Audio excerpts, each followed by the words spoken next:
Hardik పాండ్యాను టీ20లో captaincy నుంచి తప్పిస్తూ భారత జట్టు మేనేజ్మెంట్ తీసుకున్న నిర్ణయం తనకు ఆశ్చర్యాన్ని కలిగించలేదని భారత మాజీ ఫాస్ట్ బౌలర్ ఆశిష్ నెహ్రా అన్నాడు.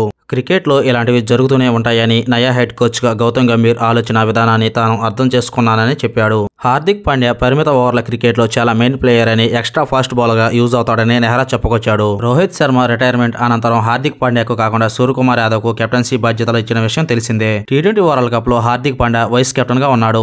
ఇప్పుడు కొత్త హెడ్ కోచ్ వచ్చాడు. ప్రతి కోచ్కి కెప్టెన్కి భిన్నమైన ఆలోచనలు ఉంటాయి. గౌతమ్ గంభీర్ ఆలోచనలు కూడా భిన్నంగా ఉంటాయి. కెప్టెన్సీపై అజిత్ అగార్కర్, గంభీర్ కలిసి హార్దిక్ పాండ్యాతో మాట్లాడారనుకుంటున్నా. అలా మాట్లాడడం చాలా మంచిది. సూర్యకుమార్ యాదవ్కు కెప్టెన్సీ అనుభవం ఉంది. అతడు రాణిస్తాడని నమ్మకంగా ఉన్నా అని అన్నాడు. హార్దిక్ పాండ్యా టీ20లో ఎక్కువగా, వన్డేలో తక్కువగా ఆడుతున్నాడు. హార్దిక్ పాండ్యా టీ20లో చాలా main player. Hardik Pandya bowling కూడా చేయగలడు. హార్దిక్ పాండ్యా జట్టుకు సమతూకం తీసుకొస్తాడు. అంతర్జాతీయ క్రికెట్లో ఇంపాక్ట్ ప్లేయర్ లేడనే విషయాన్ని గుర్తుంచుకోవాలి.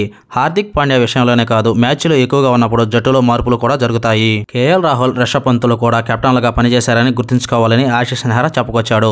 గుజరాత్ టైటాన్స్కు నెహ్రా హెడ్ కోచ్గా ఉన్నాడు. వచ్చే సీజన్లోగా గుజరాత్ టైటాన్స్తో ఆశిష్ నెహ్రా తెగతింపులు చేసుకోబోతున్నాడని వార్తలు వస్తున్నాయి. హాయ్ క్రికెట్ లవర్స్, ఈ వీడియో కానీ నచ్చితే ఒక లైక్ చేయడం మాత్రం మర్చిపోకండి. అలాగే హార్దిక్ పాండ్యా, ఆశిష్ నెహ్రా గురించి మీ అభిప్రాయాన్ని కామెంట్ రూపంలో తెలియజేయండి.